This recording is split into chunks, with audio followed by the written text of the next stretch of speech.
Most salespeople panic when they hear objections. They overtalk, they defend, they get defensive. But what if I told you the objection isn't the real problem? It's an invitation.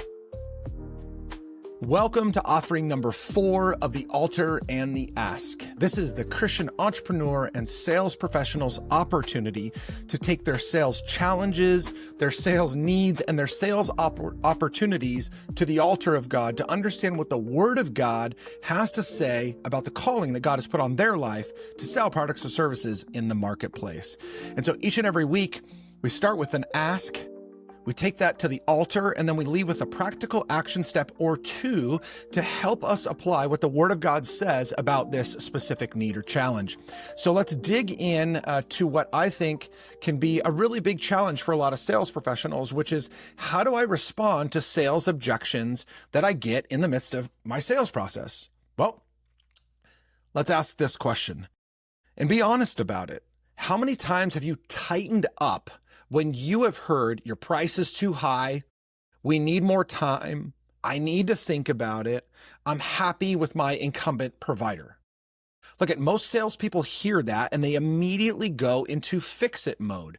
They either defend their value or worse, they oversell, or God forbid, they just vomit more of the quote unquote value or stuff that's packed into their offer. Here's the truth. That type of reaction kills trust almost every single time with the prospect you're sitting across the table from. It turns a potential opportunity into a power struggle. So let's take this question, this ask to the altar and see what the Word of God has to say. The Bible doesn't tell us to fight back when challenged. It says a soft answer turns away wrath, but a harsh word stirs up anger. Again, the writer of this proverb, Proverbs 15:11 or 15:1, is not speaking specifically to a challenge of sales, the challenge of sales, but this is a very practical application about how we engage in challenging conversations. An objection isn't a confrontation.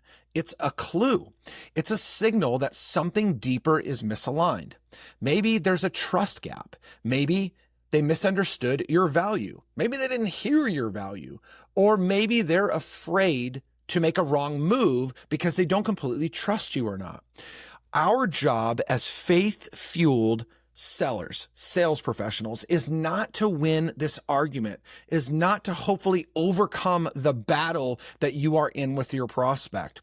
It's to uncover the truth underneath the objection and meet them where they're at with grace and clarity. So what kind of action can we take from this? Well, how about this? The next time you hear an objection to your sales pitch or to moving your deal along in the pipeline, instead of responding to the surface, respond to their soul. How about saying something like this? Help me understand what's behind, and then insert whatever the objection is. And then be quiet. Stay curious. Stay calm. Let the Holy Spirit lead your words, not your fears. Objections aren't roadblocks. We have to remember this. We get objections all the time as sales professionals. Objections are revealers. They'll show you exactly where your prospect needs reassurance, not persuasion. So here's your challenge for this week. The next time somebody pushes back, pause. Get curious. Speak life into the moment instead of adding more stress to the situation. If you've handled any objection the wrong way before, trust me when I tell you you're not alone. I have struggled with this so many times over the course of my career, but we can grow from it. So I would love to hear from you. Comment down below. What's the hardest objection that you've ever heard that you have tried to stay calm in, and maybe in the moment you didn't stay calm at all?